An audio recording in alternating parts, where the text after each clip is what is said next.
Kota factory एक simple और अपनी कहानी पर पूरी तरह से केंद्रित वेब सीरीज थी और इसकी सिंपलिसिटी ही हम ऑडियंस को काफी पसंद आई थी। हम में से शायद ही कोई ऐसा होगा जिसे ये वेब सीरीज ना पसंद हो, पर जितना सिंपल और नेचुरल तरीके से इसे हमारे सामने प्रेजेंट की गई है, इनके मेकर्स को इसे नेचुरल और सिंपल रखने में उतना ही मेहनत और कठिनाइयों का सामना करना पड़ा है। तो आज के इस एपिसोड में कोटा फैक्ट्री को बनाने में आने वाली कठिनाइयों के बारे में ही जानेंगे कि इसको बनाने में इसके मेकर्स को क्या क्या कठिनाइयों का सामना करना पड़ा था। वैसे तो पूरी सीरीज हमें काफी पसंद आती है और उन्हें बनाने में भी काफी मेहनत लगी होगी, पर ऐसे दो पॉइंट्स हैं इस सीरीज में जो हमें बहुत पसंद आती है और इन्हीं को क्रिएट करने में इनके मेकर्स को काफी संघर्ष करना पड़ा है। पहला, इस सीरीज के पहले एपिसोड में जहां ऑटो वाला कोटा का डिस्क्रिप्शन देता है, वो सीन हमें काफी पसंद आती है। उनकी एक्टिंग से लेकर डिस्क्राइब करने के तरीके हमें सब पसंद आती है और वही वो सीन था जिसने हमें इस सीरीज से जोड़ लिया। और दूसरा, लास्ट एपिसोड का इमोशनल एंडिंग सीन, जब वैभव यहाँ से सब कुछ छोड़कर विज्ञान नगर जा रहा होता है और वर्तिका उधर से दौड़ी हुई आती है। यही दो वह सीन है जिसने इस सीरीज को खास बनाया और यही वह दो सीन है जिसे क्रिएट करने में क्रिएटर को काफी कठिनाइयों का सामना करना पड़ा है। आइए एक एक करके जानते हैं कि इन सब को क्रिएट करने में इनके मेकर्स को क्या क्या कठिनाइयों का सामना करना पड़ा था। सबसे पहले बात करते हैं ऑटो वाले सीन के बारे में। तो जो ऑटो वाले का सीन है वो काफी कॉम्प्लिकेटेड थी। ऑटो वाले के कैरेक्टर के लिए टीवीएफ ने काफी ऑडिशन लिए पर कोई भी सेलेक्ट नहीं हो पा रहा था। फिर लास्ट मोमेंट पर इसके डायरेक्टर ने दीपक मिश्रा को अप्रोच किया और वो मान गए, पर सारी समस्या यहीं ही समाप्त नहीं होती। उन्होंने हाँ तो कर दिया था पर अभी तक ये कंफर्म नहीं था कि इनको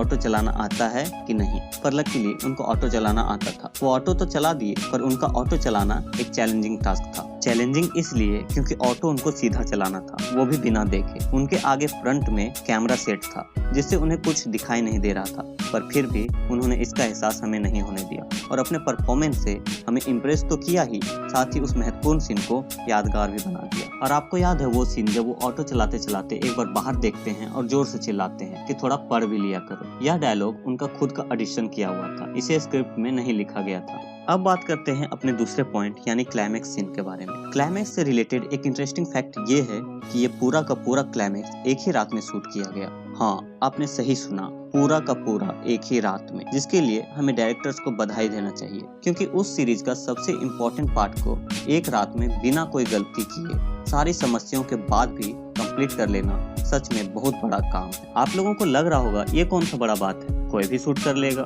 पर ये इतना आसान नहीं था। जो भी शूटिंग से संबंधित थोड़ा सा जानकारी रखते हैं उनको पता होगा कि शूटिंग में कितना समय लगता है और उस दिन तो कंडीशन भी उनके विपरीत थी। एक्चुअली उस दिन जब शूट हो रहा था तो वहाँ के लोकल जो करीब 150 से 200 लोग होंगे वहाँ जमा हो गए थे, जिससे वे लोग फ्रेम में कैप्चर हो जा रहे थे और डायरेक्टर चाहते थे कि उस फ्रेम में वर्तिका और वैभव के अलावा कोई और ना दिखे ताकि इससे एक लॉनलीनेस का एनवायरनमेंट क्रिएट हो सके और उस इमोशन से ऑडियंस कनेक्ट हो सके।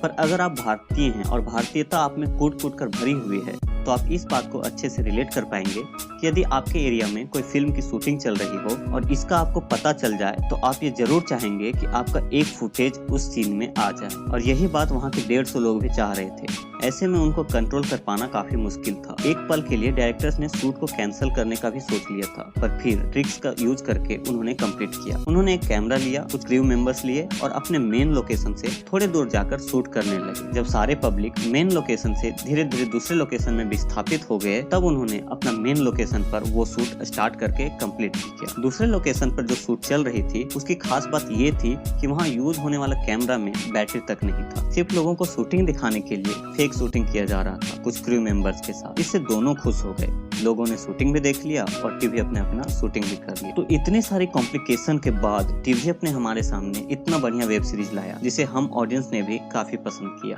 अब हम कोटा फैक्ट्री 2 का वेट कर रहे हैं। अगर आपको जानना है कि यह सीरीज कब तक रिलीज होगी तो डिस्क्रिप्शन में दिए हुए लिंक को चेक करके देख सकते हैं। साथ ही साथ ऐसे ही कोटा फैक्ट्री से रिलेटेड लेटेस्ट अपडेट जानने के लिए वीडियो को लाइक शेयर करके चैनल सब्सक्राइब कर लें।